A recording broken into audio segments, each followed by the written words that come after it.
For FBI Director James Comey under oath, he outright accuses the president of telling lies. Historic testimony today on Capitol Hill. Comey says he believes he was fired because of the Russia investigation. And for the first time, the president's personal lawyer is firing back. I was fired in some way to change, or the endeavor was to change the way the Russia investigation was being conducted. That is a very big deal. This is Comey's first public statement since being fired May 9th. Today, Comey admitted he leaked material to the press through a trusted friend because of the president's tweets warning he might have tapes of the meetings. I asked him to because I thought that might prompt the appointment of a special counsel. Some senators pushed Director Comey about his lack of a response when President Trump asked him to back off the investigation into fired National Security Advisor Michael Flynn. Why didn't you stop and say, Mr. President, this is wrong. I cannot discuss this with you? It's a great question. Maybe if I were stronger, I would have. I was so stunned by the conversation that I just took it in. I've seen the tweet about tapes. Lordy, I hope there are tapes. I remember saying, I agree he's a good guy, as a way of saying I'm not agreeing with what you just asked me to do. Mark Kasowitz, President Trump's personal attorney, denied the president ever asked to stop the investigation. The president never suggested that Mr. Comey, quote, let Flynn go. And Mr. Kasowitz slammed Comey for leaking the material, saying he would leave it up to authorities as to whether Comey should be prosecuted for sharing privileged conversations with the president.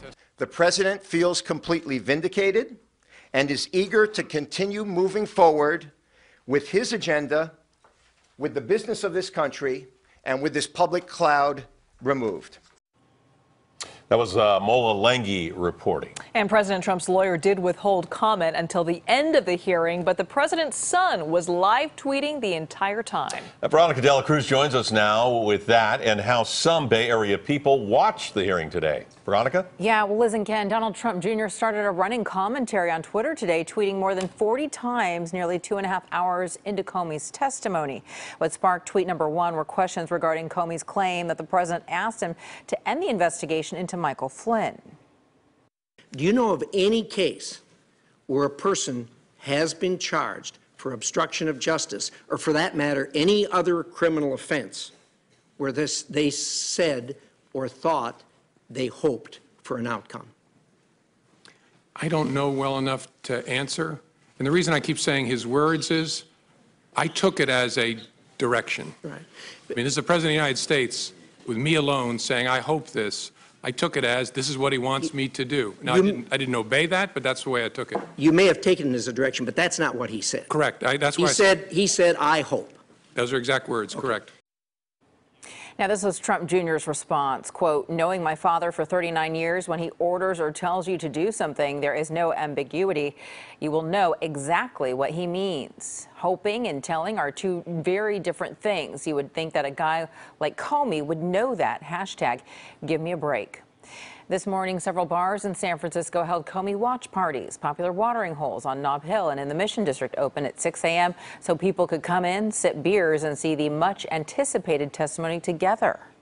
I could have sat home and watched it, but I thought it would be more engaging to sit around with people that I know and have a little conversation, banter back and forth on the particulars of his announcements and what he's going to say.